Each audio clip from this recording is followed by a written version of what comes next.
환영하고 또 반갑습니다. 자, 부족한 저를 불러주신 또 목사님과 또 성도님께 감사를 드리고요. 오늘 이 시간은 우리 함께 말씀을 볼 때 G6 순서에 따라서 말씀을 함께 보기를 원합니다. 자, 오늘은 창세기 27장 1절에서 46절 긴장감 넘치게 예배가 쫙 진행되다가 성경을 읽다 보니까 굉장히 긴 본문을 우리가 만나게 되었습니다. 그 본문 중에서 또 주시는 은혜가 무엇인지를 우리 함께 은혜를 나누는 시간 되었으면 좋겠습니다. 자, 오늘 말씀 제목 같이 한번 읽어볼까요? 시작. 하나님의 은혜로운 선택은 영원하다. 다시 한번 시작. 하나님의 은혜로운 선택은 영원하다. 아멘. 자, 핵심 단어 3개를 꼭 기억합시다. 자, 은혜, 선택, 영원. 자, 이것만 알면 오늘 말씀의 핵심은 다 짚는 것입니다. 하나님께서 우리를 선택하셨습니다. 자, 이 지구상에서 우리의 위치가 어디 있습니까? 지금 보입니까? 우리나라? 한번 우리나라 있는 곳으로 한번 가볼까요? 자, 우리가 있는 곳 교회 이름이 풍성한 교회. 자, 가봅시다. 자, 풍성한 교회 보입니까? 지붕이 보여야 되는데요. 잘 보이고 있죠? 가까이 좀 가보겠습니다. 저 멀리 왕송호수도 있고 더 멀리 수리산도 보입니다. 제가 원래 고향이 안양인데 안양 옆산이 수리산입니다. 자, 여기서 출발해서 오늘 성경 배경이 되는 곳으로 가는데요. 그곳이 8,200km를 서쪽으로 갑니다. 그곳에서 만난 장소, 오늘 말씀의 배경이 되는 곳이 브엘세바라고 하는 장소입니다. 이 브엘세바는 이스라엘의 남쪽입니다. 남쪽. 지방 이름은 남방이라고도 부르고 네게브라고 부르는 지역입니다.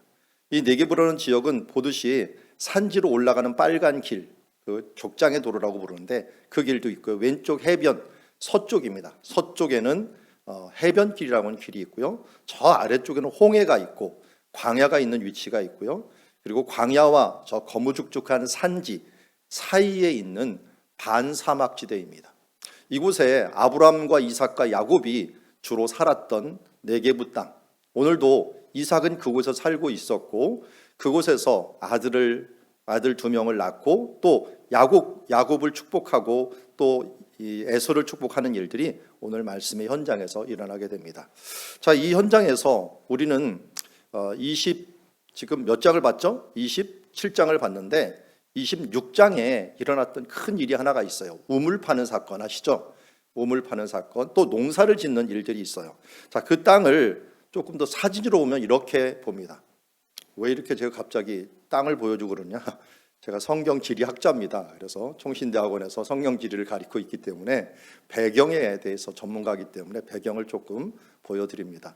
왜 우리 목사님은 안 보여주는데 저 목사님 보여주냐 이렇게 하지 마시고 각기 전공이 틀려요. 그래서 제가 이 전공이기 때문에 보여드리는 겁니다.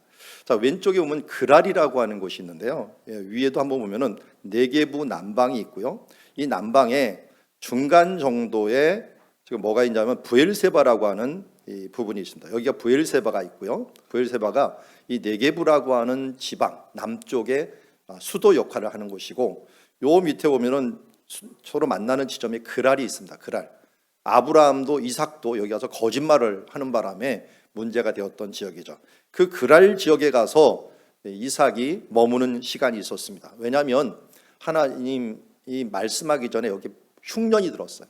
흉년이 너무 심하게 들어갔고 이제 땅 한번 보세요. 오른쪽에 있는 땅 네게부라고 하는 땅의 특징이 뭡니까?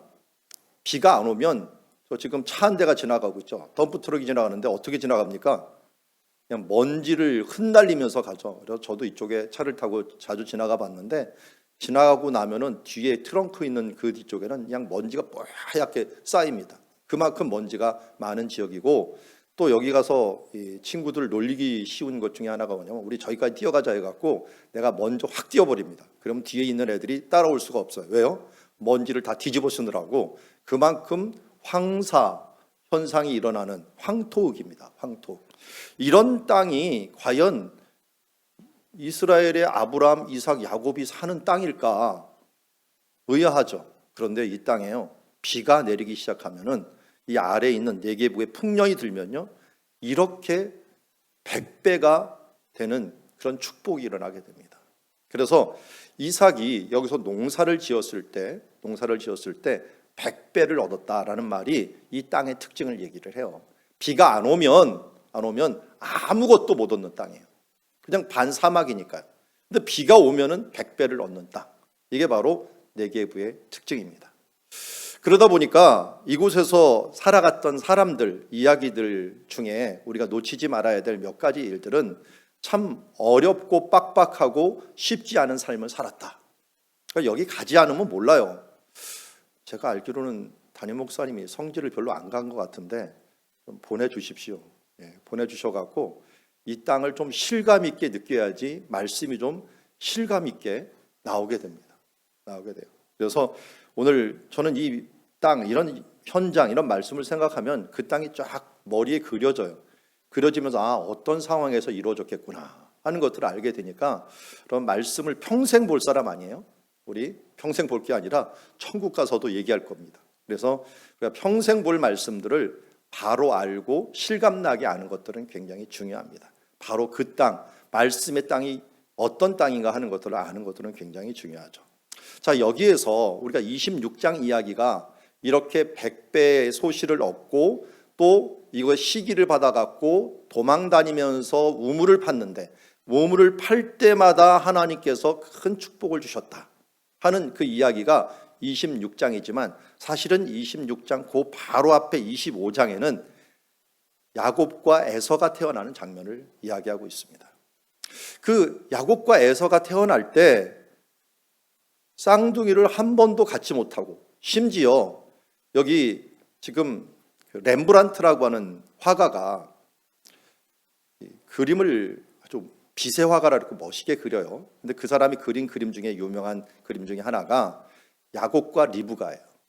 야곱과 리브가가 결혼을 했습니다. 몇 살에 결혼했는지 아십니까? 40살에 결혼했어요. 근데 이 늦게 결혼했는데도 불구하고 아이가 안 생겼어요. 몇 년 동안? 20년 동안. 20년 동안 아이가 안 생긴 거예요. 그러다 보니까 하나님께 간절히 기도해 갖고 얻은 자녀가 바로 쌍둥이, 한 번에 그냥 끝내는 그 쌍둥이 2명이 태어나게 되었습니다. 이 쌍둥이에 대한 부분들에서 고민하고 있을 때 바로 하나님께서 리브가에게 이 두 자녀의 미래에 대해서 말씀을 해주십니다. 창세기 25장 23절 우리 같이 한번 읽어볼까요? 시작. 여호와께서 그에게 이르시되 두 국민이 내 태중에 있구나. 두 민족이 내 복중에서부터 나누이리라. 이 민족이 저 족속보다 강하겠고 큰 자가 어린 자를 섬기리라 하셨더라. 아멘. 자, 하나님께서는 쌍둥이가 태어났는데 그 태어나는 사람들의 운명, 우리는 운명이라 그러죠. 운명을 아예 결정을 하셨어요. 선택을 하신 거예요. 선택을 하셔갖고 한 족속이, 두 민족, 두 족속이 생기겠는데 한 족속이 저 족속보다 강할 것이다. 그런데 주로 큰 자가 어린 자를 다스리는데 이번에는 아니다. 큰 자가 어린 자를 섬기는 일이 있을 것이다 라는 말씀입니다.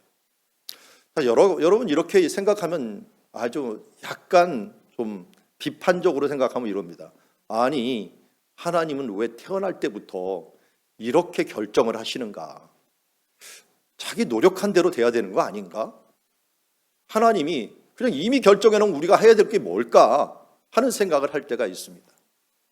그런데 이런 선택이라는 문제를 생각할 때마다 우리가 놓치지 말아야 될 게 있어요. 그게 뭐냐면 하나님이 주인이시다라는 거예요. 하나님이 주인이시다. 우리는 인본주의 사회에 살다 보니까 자꾸만 내가 주인인 삶에 대해서 익숙해 있어요. 여러분 생각해 보십시오. 여기 지금 그 신디가 있고 또 마이크가 있고 여러 기구들이 있는데 이 기구들이 자기 스스로가 주인이라고 생각하면 어떻게 될까요? 자기 마음대로 막 연주하면 어떻게 될까요? 주인이 있어서 그것을 움직이는 존재가 있는 게 분명한데 우리는 자꾸만 이 세상으로부터 무슨 암시를 계속 받냐면 내가 주인이야. 내가 내 인생을 마음대로 할 수 있어. 하면서 스스로 체면을 걸게 만들어버려요. 오늘 로마서 9장 21절에도 이렇게 얘기를 합니다. 토기장이가 진흙 한 덩어리로 하나는 귀 있을 그릇 또 하나는 천이 있을 그릇을 만들 권한이 없느냐. 하나님의 선택에 대한 문제에 있어서는 하나님이 주인이라는 걸 인정을 해야 됩니다. 나를 왜 그렇게 만들었어요? 나를 왜 섬기는 자로 만들었어요? 왜 나를 이렇게 못나게 만들었어요? 나를 이런 모습으로 만들었어요? 이렇게 말하는 사람에게 하나님이 주인이라고 하는 사실들을 인지시켜주고 있다는 것입니다.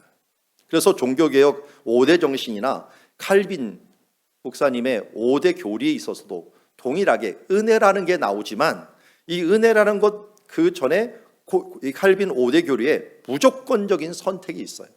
하나님께서 선택하시고 계획하시는 면들이 있다는 거예요. 자, 이런 면들을 조금 다르게 한번 생각해 봅시다. 자, 여러분 자신들을 자, 여기 보면은 수저가 있어요. 수저. 자, 맨 왼쪽에는 무슨 수저 같습니까? 금, 은, 동, 그다음 뭘까요? 흙. 자, 이 수저론이 많이 있죠. 그럼 우리는 금 수저입니까? 은 수저입니까? 동 수저입니까? 아니면 흙 수저입니까? 본인을 어떤 수저라고 생각을 해요? 이것은 대부분 사람들이 어떤 면에서 이 말이 나왔냐면 부모가 어떤 사람인가. 그야말로 이건희 회장의 아들 이재룡은 뭐 이 금수저가 아니라 뭐 다이아몬드 수저. 또 그 딸이 요새 등장을 하더라고. 걔는 무조건 태어날 때부터 금수저 아닌가? 라고 하는 생각을 가지기도 합니다. 자, 이거하고 굉장히 비슷한 예를 디모데후서 2장에서 들고 있습니다. 디모데후서 2장 20절에는 큰 집에는 무슨 그릇이 있어요? 금그릇, 은그릇, 그뿐만 아니라 나무 그릇, 질그릇이 있다. 심지어 귀 쓰이는 그릇도 있고 천하게 쓰이는 그릇도 있습니다. 똑같은 원리입니다. 나를 왜 질그릇으로 만들었어요? 왜 나를 나무 그릇으로 만들었어요? 나를 왜 천이 쓰는 저 바가지로만 만들었어요? 이렇게 이야기하는 사람이 있겠지만 그 뒤에 말씀을 잘 보십시오. 뭐라고 얘기하냐면 그러므로 누구든지 이런 것에서 자기를 깨끗하게 하면 귀히 쓰는 그릇이 되어 거룩하고 주인의 쓰심에 합당하여 모든 선한 일을 준비하게 된다라고 말씀합니다. 여러분, 우리는 에서로 태어났든지 야곱으로 태어났든지가 중요한 것이 아니라 하나님 앞에서 얼마나 깨끗하게 잘 준비되느냐는 겁니다. 그럼 오늘 다 식사하시고 물 한 잔씩 드시고 오셨죠? 어떤 컵을 쓰셨습니까? 누가 사용한 컵, 더러운 컵, 뭐 묻은 컵 사용합니까? 근데 누군가 사용했지만 금그릇이야. 거기에 루즈도 이렇게 묻어 있지만 그래도 금그릇이니까 거기다가 여러분 물을 버갖고 드십니까? 아니면 옆에 투박한 유리그릇이 하나 있어. 1,000원이면 사는 그릇이 있어. 그런데 반짝반짝 깨끗하게 닦아놨어요. 그러면 어떤 그릇에 물을 드시겠습니까? 아무리 금그릇일지라도 우리는 거기에 뭐가 묻어있고 더러우면 그 그릇을 쓰지 않습니다. 아무리 천한 그릇일지라도 깨끗한 그릇을 우리는 사용을 하죠. 하나님도 우리에게 마찬가지입니다. 하나님이 우리를 어떻게 선택했고 어떤 모습으로 선택했느냐 보다도 우리가 어떤 그릇으로 준비되느냐에 따라서 여기 보니까 자기를 깨끗하게 하면 귀히 쓰는 그릇이 된다라고 말씀하고 있습니다. 하나님의 주권을 인정할 뿐만 아니라 그 인정한 후에 내 삶에 있어서는 이러한 거룩한 삶을 살아가는 것이 더 중요하다라고 하는 부분들을 말씀합니다. 자, 두 번째로 이 선택에 있어서 우리가 꼭 생각해야 할 것은 선택은 하나님의 은혜다라는 것입니다. 여러분, 착각하지 말 것은 야곱하고 에서 있지만 야곱은 구원받고 에서는 구원받지 못했다 이런 논리가 아니에요. 지금 말씀 보면은 둘 다 두 민족을 이루는데 섬기느냐 아니면 지도하느냐 요 차이를 지금 얘기를 하고 있는 거예요. 성도들 중에서도 다양하게 부름을 받은 사람들이 있어요. 어떤 사람들은 힘으로 봉사하는 사람이 있고요. 어떤 사람은 머리로 봉사하는 사람이 있고요. 어떤 사람은 손으로 봉사하는 사람이 있고요. 어떤 사람은 발로 봉사하는 사람, 입으로 봉사하는 사람. 하나님이 여러 가지 은사로 우리가 주셨는데 우리를 택하셨다라고 하는 그 하나만으로도 우리는 너무나도 감사하고 은혜로운 것을 잊지 말아야 됩니다. 그래서 여기 아주 귀중한 말씀들이 여러 가지 나옵니다. 로마서 5장 8절과 10절에 보니까 하나님께서 우리를 택하실 때 어떻게 택하셨는가 보십시오. 우리가 의롭고 우리가 착한 행실이 있을 때 택한 것이 아니라 5장 8절에 한번 읽어볼까요? 시작. 우리가 아직 죄인 되었을 때 그리스도께서 우리를 위하여 죽으심으로 하나님께서 우리에 대한 자기 사랑을 확증하셨느니라. 아멘. 여러분, 우리를 언제 택하셨어요? 죄인 되었을 때. 자, 10절을 보니까 또 언제 우리를 선택하셨어요? 우리가 하나님과 원수 되었을 때.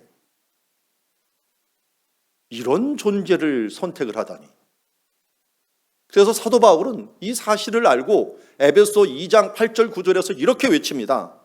너희는 그 은혜에 의하여 믿음으로 말미암아 구원을 받았느니 이것은 너에게 난 것이 아니요 하나님의 선물이라. 행위에서 난 것이 아니니 이는 누구든지 자랑하지 못하게 하려 함이라 라고 말씀하고 있습니다. 하나님의 구원, 하나님의 선택은 어디에서 왔다고요? 믿음에서요? 믿음 전에 어디에서요? 은혜에서 왔다는 거예요. 은혜로 우리에게 믿음을 주시니까 우리가 그 다음에 그 믿음으로 고백을 하게 되었고, 고백을 하니까 하나님께서 우리를 구원을 주신 것이죠. 여러분, 우리가 하나님의 전적인 은혜로 구원받았다는 사실들을 잊지 맙시다. 그래서 오늘은 하나님의 선택, 그러면 그냥 선택이 아니라 하나님의 은혜로운 선택으로 우리가 이 자리에 있고 하나님의 자녀가 되었다 하는 부분들을 잊지 말아 주시길 바랍니다. 자, 이런 사람들, 이렇게 하나님께서 선택을 했어요. 그런데 이 선택에 대한 부분들에 대해서 이의를 제기한 사람이 있어요. 그 사람이 바로 이삭입니다. 오늘 아버지 이삭은 분명히 리브가를 통하여 하나님께서 둘째를 선택했고 그가 더 큰 자로서 큰 자가 작은 자를 섬기리라는 예언의 말씀, 그 약속의 말씀을 들었음에도 불구하고 그는 인간적으로 그럼에도 불구하고 내가 이것을 해야겠다라고 하면서 하나님의 선택을 반대해서 첫째 아들을 선택해 그를 사랑하고 그에게 축복하려고 했던 모습을 보게 됩니다. 분명히 창세기 25장 23절에 작은 자가 큰 자보다 더 축복을 받을 것이라 라고 말하면서 큰 자가 어린 자를 섬기리라고 하는 그 약속이 있었는데도 불구하고 오늘 본문 4절에는 뭐라고 얘기합니까? 내가 즐기는 별미를 만들어 빨리 가갖고 사냥터에 가갖고 사냥을 해다가 그것을 가져다가 별미를 만들어 갖고 내게로 가져와서 먹게 하면 내가 죽기 전에 네 마음껏 축복할 것이다. 이삭의 계획, 이것은 하나님 보시기에 분명히 문제가 있는 것이었어요. 이삭이 마음이 좀 바빴던 것 같아요. 왜 이삭이 이렇게, 잘 보면은 성경에 보면은 이삭이 이때 안 죽어요. 얼마 후에 죽습니까? 야곱이 밧다나랑 가갖고요, 도망을 가갖고 20년 있다 와요. 그런데도 아버지가 살아있어요. 아니, 유언은 죽을 때 하는 거 아니에요? 그런데 뭐가 이렇게 급했는지 이때 장자를 축복하고 죽을 것처럼 얘기를 해요. 제가 생각하기에는 아마도 이때 정도에 눈이 멀었던 것 같아요. 잘 보이던 눈이 백내장 그런 것 때문에 눈이 멀어버리니까 갑자기 두려워지면서 이거 빨리 정리를 하고서 내가 준비를 해야겠다 하면서 마음이 급해진 것 같아요. 그건 내 생각입니다. 이삭은 이렇게 인간적으로 급해져 갖고 자기도 모르게 그냥 축복을 에서한테 하려고 했던 것입니다. 이걸 들었던 어머니, 그의 아내, 이삭의 아내, 이름이 뭐예요? 리브가. 리브가는 어떻게 했을까? 리브가는 이거 하나님이 분명히 야곱을 축복하기로 했는데 왜 이 남편이 이렇게 하나? 이렇게 하다가는 하나님의 약속이 깨지겠다. 큰일 났다. 뭔가 이걸 빨리 수습을 해야겠는데 그래서 어떻게 했습니까? 야곱을 불러다가 그에게 음식을 만들게 고기를 가져오라고, 아예 염소 2마리를 잡아오라고 했습니다. 잡아갖고 어린 염소를 가지고 요리를 하고, 그에게 또 에서처럼 꾸미기 위해서 옷도 에서의 옷, 또 그가 털이 많은 에서를 모습을 꾸미기 위해 갖고 염소털을 가져다가, 방금 잡은 염소털을 가져다가 이 손에다가 이렇게 묶어 갖고 목에다가도 묶으면서, 아버지가 눈은 멀었어도 촉감은 있기 때문에 만져볼 테다 분명히, 이것까지도 예측을 했어요. 리브가 머리 좋죠? 아예 예측을 했습니다. 그렇게 갖고 아들을 꾸며갖고 어떻게든지 하나님의 뜻을 이루려고 했던 것을 보게 됩니다. 여러분, 우리가 여기서 무엇을 알 수 있습니까? 분명히 이 두 사람들의 행동은 잘못되어 있다는 걸 알 수 있습니다. 하나님의 계획이 있으면, 하나님의 선택이 있으면 이것을 자꾸 반대하는 이삭, 또 이 하나님의 약속이 있는데 이 약속을 자기 마음대로 이걸 좀 앞서 갖고 이루려고 하는 리브가, 이런 모습이 두 개에게 나타나게 됩니다. 사실 여기 보면은 이삭이 에서 보고서 빨리 가서 잡아와라 그랬는데요, 빨리 가서 잡아올 수가 없어요. 이 근처가 반사막지 되기 때문에 짐승들이 많지가 않습니다. 아주 깊은 곳에 들어가거나 조금 이 오아시스 있는 수풀에 들어가야지 잡을 수가 있어요. 지금도 제가 사진에 있는 이 사슴같이 생겼죠? 들염소라고 합니다. 들염소, 게디라고 부르는데, 이 게디가 많이 사는 곳 해갖고 엔게디 샘이라고, 엔게디라고 부르는 곳이 있어요. 거기서 찍은 사진인데요, 그런 곳에서만 일부 있기 때문에 멀리 샘이 있는 곳에 가서 잡아야 되는 거예요. 이 시간을 이용해 갖고 리브가가 지금 꾸민 거예요. 그런데 여기에 왜 야곱이 같이 그것을 따라갑니까? 야곱은 잘못하다가 저주를 받을 것 같은데 왜 이것을 따라갑니까?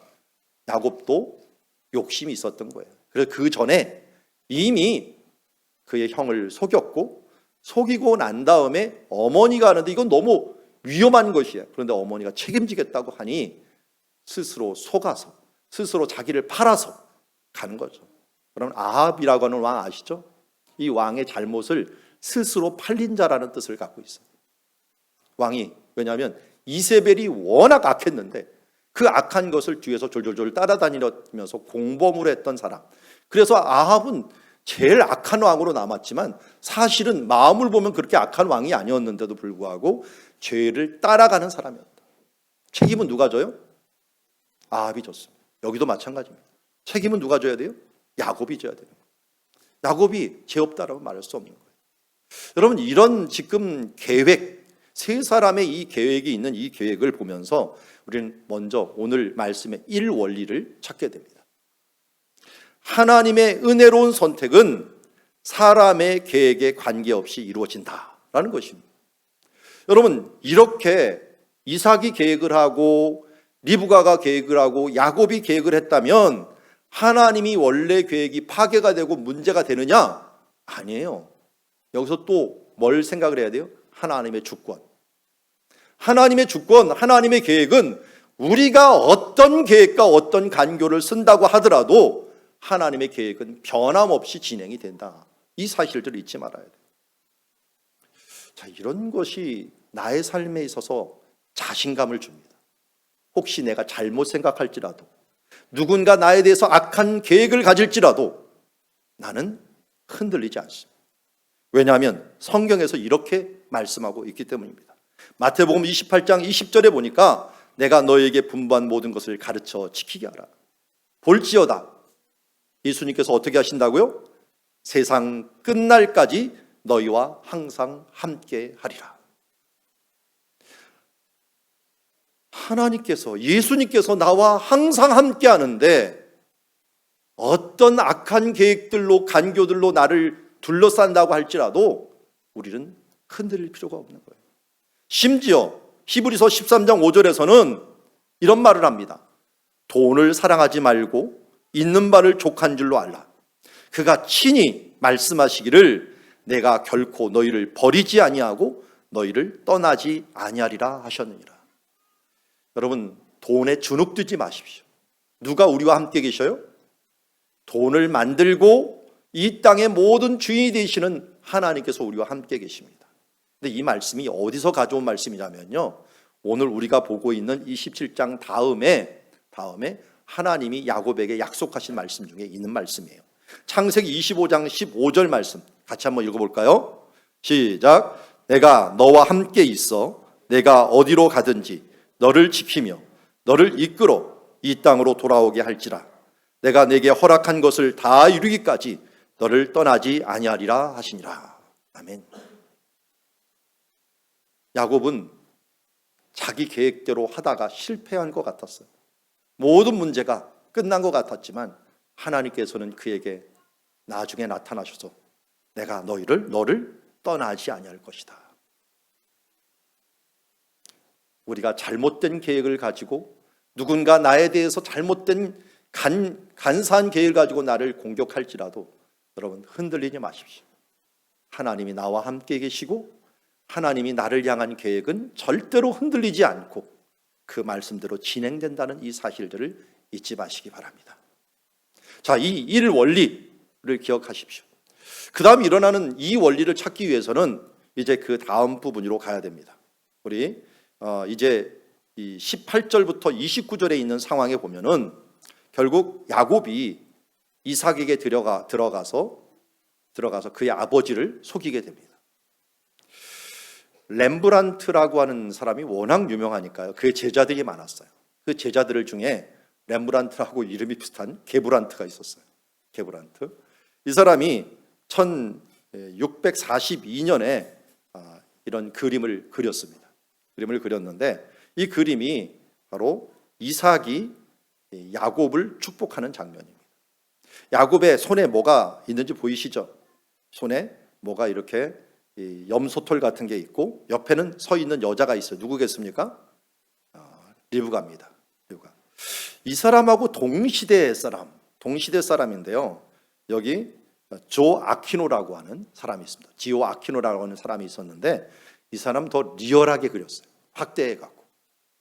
이 당시에는 성화를 많이 그릴 때였는데 여기 사람 등장인물 여러분 다 아시겠죠? 눈이 멀은 할아버지 같은 분이 누구예요? 이삭이고 그 아래 한 젊은이 보이죠? 젊은이가 누구겠어요? 야곱이 지금 누구 쳐다보고 있어요? 왼쪽에 있는 리브가를 쳐다봅니다. 리브가가 뭐 하고 있어요? 쉿. 왜 이렇게 할까요? 아버지가 잠깐 물어보는 거예요. 너 애서냐? 정말 맞냐? 하면서 계속 물어보니까 그냥 속여. 그리고 결국 몇 번을 속였냐면 3번의 거짓말을 합니다. 27절에 보니까 아버지에게 대답하되 나는 아버지의 맏아들 에서입니다 라고 말을 했어요. 그리고 20절에 보니까 이삭이 그의 아들에게 이르되 내 아들아 내가 어떻게 이같이 속히 잡아왔느냐 라고 했더니 이번에는 뭐라고 얘기합니까? 이번은 하나님의 이름까지 이용을 합니다. 우리 계명 중에서 3번째 계명이 뭡니까? 여호와의 이름을 망령때 일컫지 말라 라고 했는데 이 죄를 범한 사람이 지금 누구예요? 야곱이에요. 아버지 하나님 여호와께서 나로 순조롭게 만나게 하셨습니다. 찬양도 안 나간 주제에 하나님의 이름까지 걸먹이면서 이 부분들을 가지고 거짓말을 합니다. 24절에 보니까 이삭이 아무래도 수상해서 마지막으로 물어봅니다. 3번째로 물어봐요. 내가 참 내 아들 에서냐? 정말로 에서가 맞아? 라고 물어봤는데 그렇습니다 하면서 확답하면서 얘기합니다. 여러분 성경에는 리브가 안 나옵니다. 그런데 여기 있는 화가가 볼 테니까 이 야곱이 마음이 유약하다 보니까 옆에서 엄마가 계속적으로 강조하면서 나갔을 거 봐요. 성경을 잘 보면 리브가가 이름은 좀 유약한 것 같은데요. 엄청나게 강한 여인입니다. 아브라함, 이삭, 야곱이 있는데 아내가 한 명 있었던 사람은 누구예요? 리브가였어요. 이 당시에는 아내를 많이 뒀는데 감히 리브가 옆에 어떤 여자도 접근할 수 없었습니다. 그걸 어떻게 알아요? 시종이 리브가를 부르러 갔을 때 희종이 낙타가 열 마리나 있었는데 리브가가 그 10마리의 그 낙타한테 물을 다 줘버렸어요. 배불리 다 줬어요. 낙타 한 마리가 여러분 많이 마시면 120리터를 마십니다. 그런데 사막을 건너온 이 낙타를 물을 먹이려면 최소한 1톤을 갖다가 부어야 돼, 물을. 그 정도를 혼자 다 감당할 여자면은 허벅지가 얼마나 굵을까요? 이 힘이 얼마나 셀까요? 얼마나 의지가 강할까요? 그러니까 이 옆에서 야곱을 컨트롤하지 않았을까요? 어쨌든 모자가 협력을 해갖고 아버지를 속이는 결과를 가져오게 되었습니다. 이 정도가 되면은 이 약속은, 이 축복은 무효 아니에요? 이렇게 축복을 받아낸 게 무슨 축복이 될 수 있습니까? 이건 거짓말해서 얻은 건데요. 요새 법정에 가도 이런 축복은 안 된다, 이런 유언은 무효다라고 하는 재판이 나와야 돼요. 그런데 오늘 성경은 뭐라고 얘기했냐면 하나님의 선택은 사람의 잘못된 행위에도 불구하고 완성이 된다는 것입니다. 왜 그럴까요? 우리가 잘못했는데도 불구하고 왜 그게 하나님의 계획과 하나님의 선택이 유효한 것일까요? 사실 보면은 저는 좀 이렇게 했으면 좋았을 것 같다 하는 생각이 들어요. 다윗과 밧세바 이야기 잘 아시죠? 우리아의 아내 밧세바. 이거는 이제 사무엘 하에 있었던 이야기고요.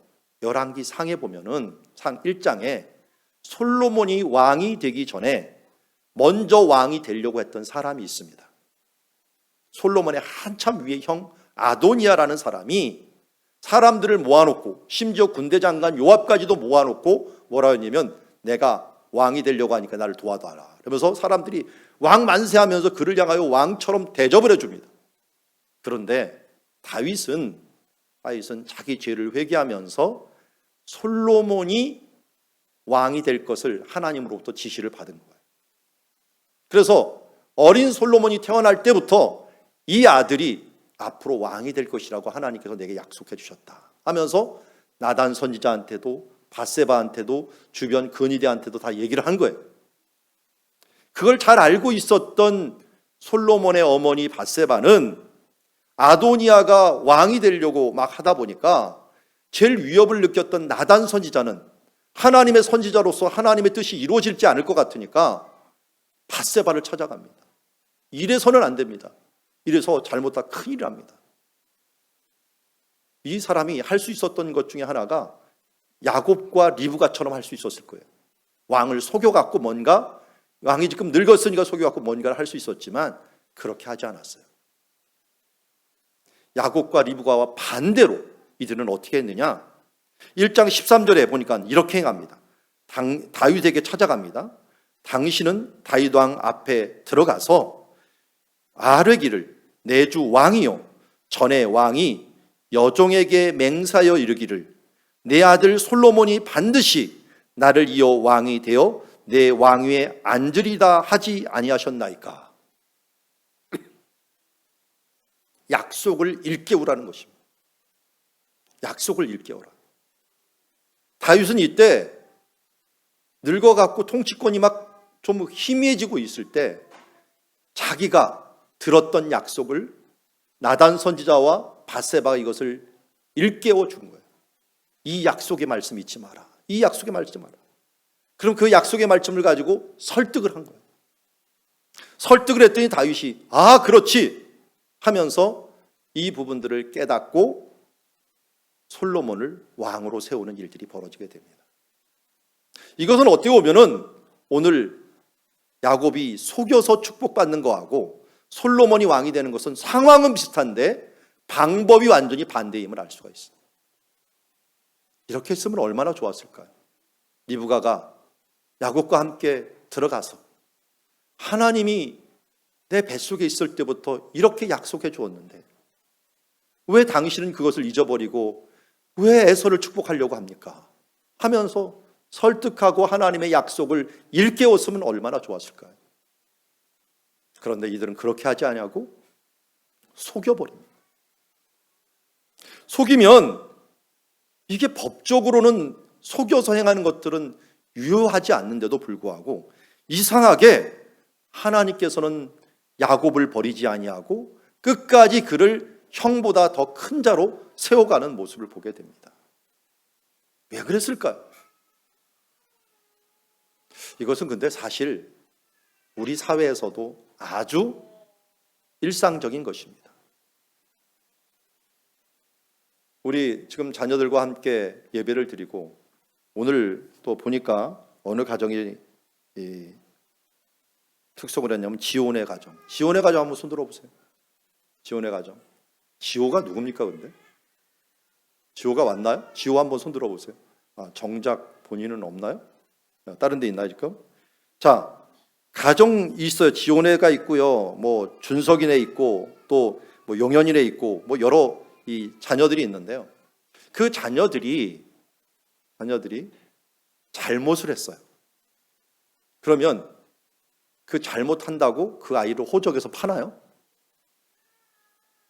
그런 일 없죠.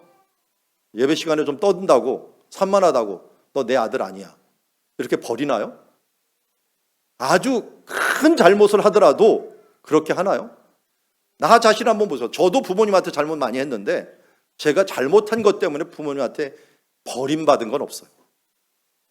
버림받은 적은 없어요. 집에 나가 그러다가도 조금 있으면은 부모님이 찾으러 다녀요. 어디 갔나? 이게 인간적인 모습이에요. 우리 자녀들도 마찬가지고 나 자신도 그렇게 살아왔어요. 그런데 하나님은 우리를 누구라고 합니까? 영접하는 자, 곧 그 이름을 믿는 자들에게는 하나님의 자녀가 되는 권세를 주셨습니다. 하나님의 자녀가 된다고 해놓고서 조금 있다 잘못했다고 우리를 버리나요? 하나님의 계획을 철회하나요? 아니에요. 절대 하나님께서는 우리가 죄를 짓는다고 잘못한다고 우리를 버리시거나 너는 이제 내 아들이 아니야 라고 말합니다. 심지어 국가조차도 우리가 잘못해갖고 사고를 치고 누구를 심지어 죽이는 한이 있더라도 너는 우리나라 백성이 아니야 하며 쫓아내질 않더라고요. 그럼에도 불구하고 대한민국 국민이고 그럼에도 불구하고 자녀예요. 이런 원리에 의한다면 이번 원리는 당연한 것입니다. 하나님의 선택은 사람의 잘못된 행위에도 불구하고 반드시 완성이 되고 맙니다. 그럼 우리 이렇게 얘기했어요. 그럼 마음대로 살아도 되겠네. 가끔 그런 사람 있죠. 나 구원받았으니까 마음대로 살아도 되겠네. 그렇기 때문에 다음 원리가 반드시 필요합니다. 다음 원리 한번 읽어볼까요? 시작. 사람의 잘못된 선택은 반드시 심각한 결과를 초래한다. 여러분 잘못하면은 용서는 전제돼 있지만 그 부분에 대해서는 반드시 교정이 돼야 돼요. 한 2주 전에 한 목사님과 또 사모님을 만났어요. 그 만나면서 이런저런 대화하면서 그 목사님 좀 대단하더라고요. 4대에 걸쳐 갖고 자녀를 때린 적이 없대요. 뭐 이런 가정이 있어. 지금 시대는 자녀 안 때리는 가정 있잖아요. 근데 그 전에 아버지와 할아버지 요 때도 한 명도 자녀들을 때린 적이 없대요. 이 감정이 없나?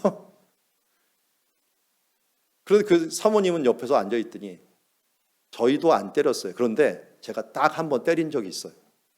그건 내가 작정하고 때렸어요. 학교에서 연락이 왔는데 애가 무슨 사고를 쳤어. 그래서 애한테 물어봤어요. 그래서 애가 시치미를 뚝 떼는 거야. 그래서 화나서 때린 게 아니라 거짓말에 대해서 교훈을 주기 위해서 자기는 때렸다. 너 내가 처음이자 아마 마지막이 되게 그걸 때리게 되는데 너 이 엄마가 때린 것을 꼭 기억을 해라. 네가 거짓말할 때마다 엄마가 너를 때렸다는 것을 기억을 해라 하면서 처음이자 마지막으로 때렸다고 합니다. 여러분 예수님을 믿으면 용서를 받습니까? 안 받습니까? 우리의 죄에 대해서 모두 용서를 받았습니까? 못 받았습니까? 당연히 받았습니다. 과거의 죄, 현재의 죄, 미래의 죄, 모든 죄가 십자가에서 모두 용서를 받았습니다. 여기서 또 얘기를 할 수 있겠죠. 그러면 제 마음대로 줘도 되나요? 예, 저도 됩니다. 그렇다고 구원이 없어지고 그렇다고 우리가 버림받는 건 아닙니다. 그러나 하나님은 우리 아버지입니다. 우리의 선하신 아버지입니다. 우리의 자녀가 잘못된 모습으로 살아가는 것을 꼭 교정하셔야 되는 분입니다. 죄값을 치르기 위한 것이 아니라 자녀들을 바로 잡기 위해서라도 그에게 교정의 시간, 힘들더라도 교정의 시간이 필요한 것입니다. 우리는 용서를 받았지만 고침은 받아야 돼요. 그래서 야곱이 이렇게 얘기합니다. 창세기 47장 3절에 자기 인생을 마치면서 바로 앞에 서갖고 내가 험악한 세월을 살았나이다, 험악한 생활을 보냈나이다 라고 하는 말을 합니다. 그러면서 또 요셉에게도 이렇게 얘기합니다. 나를 모든 환난에서 건지신 여호와의 사자께서 이 아이들에게 복을 주실지라. 모든 환난에서 건지다라고 하는 말에서 이 건지다라는 말이 고엘이라는 단어를 쓰고 있는데 이것은 값을 치르다, 기업을 무르다 그런 것이에요. 자기 인생의 값을 치르는 거예요. 그러면서 험악한 생활을 보내면서 온전히 하나 앞에 교정이 돼가는 과정을 가지고 있습니다. 사실 그는 우리 다음 주에 볼 본문이기도 하지만 도망가다가 베델에서 나중에 베델이라는 이름을 가졌지만 루스라는 곳에서 사닥다리를 봤죠. 하나님의 사닥다리로 천사들이 오르락내리락 하면서 그 위에 하나님을 보았어요. 여기서 뭘 얘기하려고 할 것일까요? 하나님이 천사들을 이 땅에 보내갖고 땅을 지금 계속적으로 주시하고 있다는 거예요. 그러면 뭐도 보셨다는 거예요? 야곱아, 네가 속인 것도 내가 다 알고 있어. 내가 죄진 것도 다 알고 있어. 하나님께서는 야곱에게 이것을 알려주신 거예요. 너 내가 모를 것 같냐? 그럼에도 불구하고 너를 축복한다. 이때 축복을 합니다. 그리고 그가 바단 아람 라반이라는 집에 갔습니다. 그 우선 자기는 몇 번 안 속였는데요, 라반은 10번 이상을 자기를 속여요. 속임을 당하면서 무슨 생각을 했을까요? 정말 마음이 쓰렸을 거예요. 야, 속는다는, 속아 넘어간다는 게 이런 아픔이구나 하는 것을 그는 연단을 받았어. 그리고 속인 것에 대한 또 결과로서 에서가 자기를 막 죽이려고 400명을 데리고 오는 모습을 통해서 어떻게 화해해야 될까 하면서 하나님의 천사와 죽음을 각오하고 씨름했어요. 천사가 놔라, 이거 놔라. 야곱은 축복하옵소서. 축복하지 않으면 내가 못 놓겠습니다. 야곱, 근데 천사가 놔라서 왜? 뭐라고 얘기했습니까? 날이 새려한다. 이 당시에 날이 샌다는 것은 천사가 하나님의 모습을 가지고 있었기 때문에 하나님의 모습을 보면 죽어요. 그런데 야곱은 어떻게 했어요? 나 죽어도 상관없다. 하나님께 축복 못 받으면 난 끝이다 하면서 씨름하고 죽음을 가하고 씨름했던 그것 때문에 결국 에서의 마음이 변하게 되었습니다. 자기 잘못에 대한 부분들은 어느 정도 해소하게 됐어요. 그렇지만 이 온전하게 이것을 해결하기 위해서는 자기 아들들에게 자기도 속아 넘어가야 됐어. 아버지를 속였는데 자기 아들도 자기를 속여요. 세김이라는 곳에 자기 딸 디나가 추행을 당했는데 이때 레이와 시므온이 아버지도 모르게 속이고 가서 그 세겜 사람을 다 죽이고 옵니다. 그러는 말에 주변 사람들에게 자기가 위협을 당해갖고 죽을 위협을 너무나도 두려움을 느꼈던 시절이 있었습니다. 그리고 나중에는 결국 어떤 일이 피크를 이룹니까? 자기를 가장 사랑하는 요셉을 저기 애굽 사람들한테 애굽에 팔아놓고서 이스마엘 상인한테 팔아놓고서 죽었다고 속인 것입니다. 그는 젊었을 때 몇 번 속이고 그의 평생에 속아 넘어가는 일들을 보면서 그의 삶을 교정하고 있습니다. 속인다는 것, 거짓말을 한다는 게 이런 큰 대가를 지불해야 되는구나 하는 것을 본인도 우리에게도 말씀하고 있는 것을 보게 됩니다. 여러분, 하나님의 사랑은 영원합니다. 하나님은 선택하실 때 우리들의 계획과 다른 사람들의 어떤 간교에도 불구하고 우리를 관계없이 우리에게 그 뜻을 이루어 가십니다. 또한 하나님은 잘못된 행위에도 불구하고 그의 뜻을, 그의 선택을 완성해 가십니다. 그러나 이런 잘못된 계획과 이런 잘못된 선택은, 이런 행위는 반드시 심각한 결과를 초래한다는 사실들을 잊지 말아야 됩니다. 자, 우리 1번 같이 한번 좀 이따가 해주십시오. 1번 같이 한번 읽어봅시다. 1번, 2번, 3번. 제가 1 그러면 여러분 읽어주시고 2 그러면 여러분 읽어주시고 합시다. 1. 하나님의 은혜로운 선택은 사람의 계획에 관계없이 이루어진다. 2.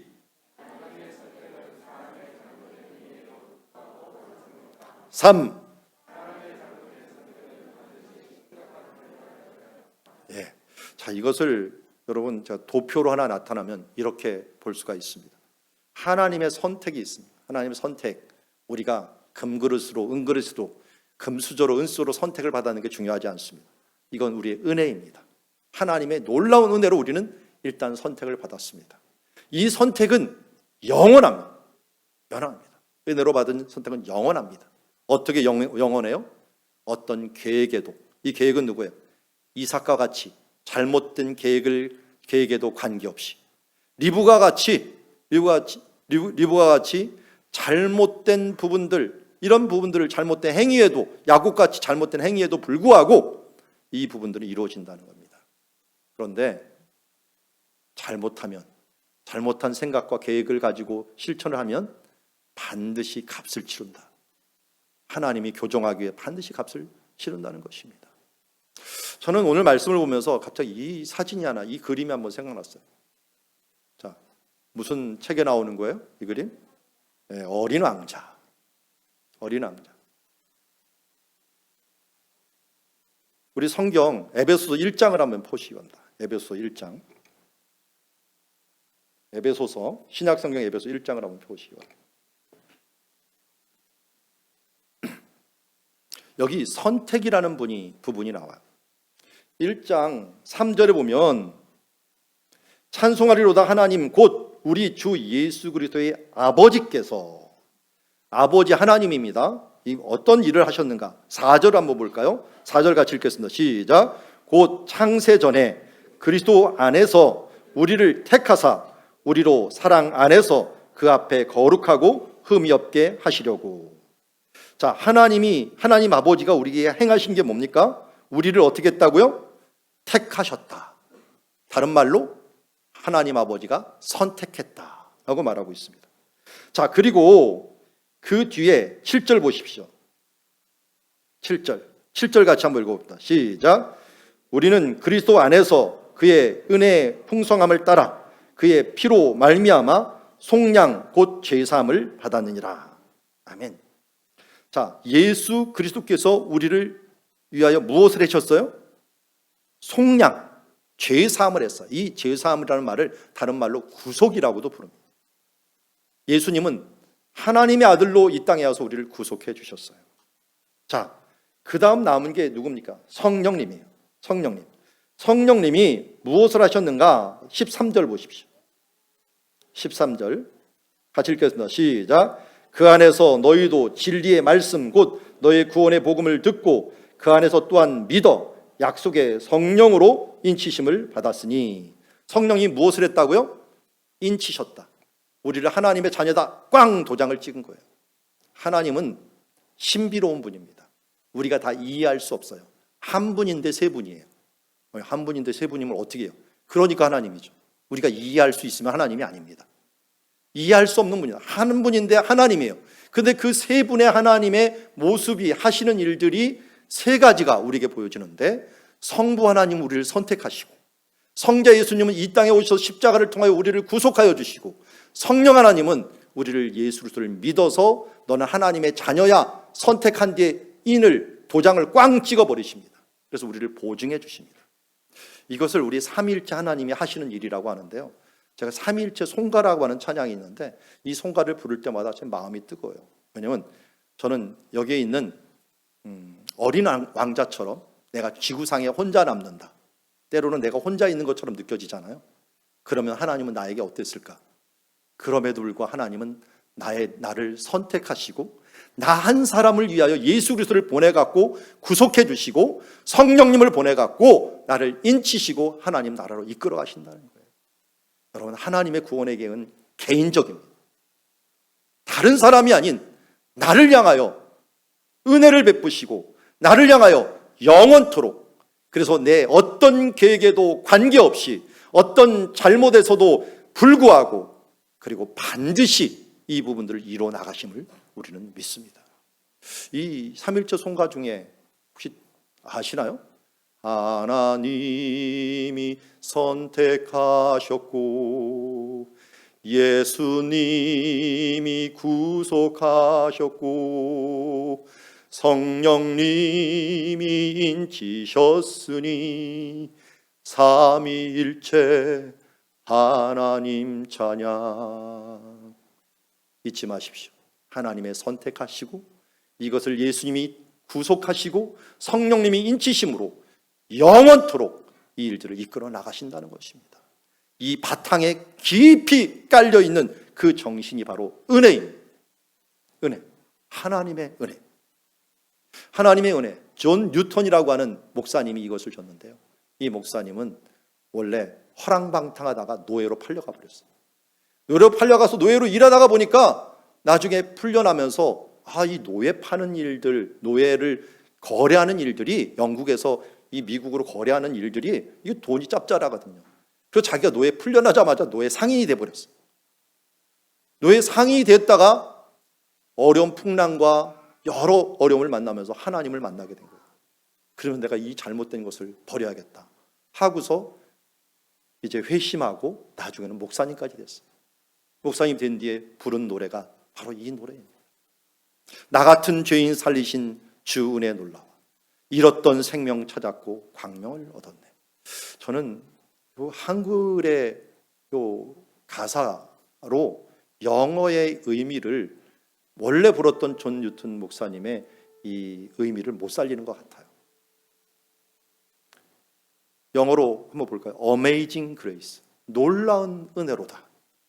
How sweet the sound, 얼마나 달콤한 소리인가. 어떤 소리요? That saved a wretch like me. wretch라는 게 쓰레기예요, 쓰레기. 나 같은 쓰레기를 구원하셨다는 그 소리가 얼마나 스위트한 소리인가. I once was lost, 나는 한때는 버림받은 사람이었지만 but now am found, 나는 지금 하나님께 발견되었다. Was blind, 예전에는 내가 눈먼 장님과 같았지만 but now I see, 그러나 나는 지금 보게 되었네. 그럼 우리 나 같은 죄인 살리신 찬양과 함께 우리 영어로도 한번 불러보는 시간 가졌으면 좋겠습니다.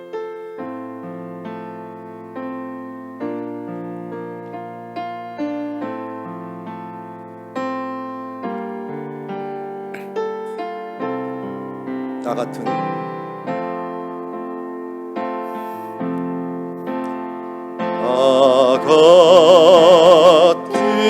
죄인 살리신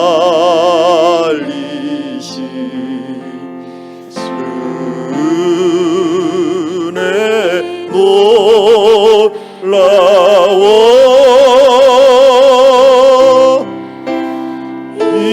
잃었던 생명 찾았고 광명을 얻었네. Amazing Grace, Amazing Grace, how sweet the sound that saved a wretch like me. I once was lost and now am found, was blind but now I see. 여러분, 오늘 우리는 이삭과 같을 수도 있고 리브가 같을 수도 있고 야곱과 같을 수도 있습니다. 그러나 하나님의 나를 향한 선택은 은혜 위에 은혜요, 또 그 은혜는 절대로 끊어지지 아니하고 영원하다는 사실들을 잊지 맙시다.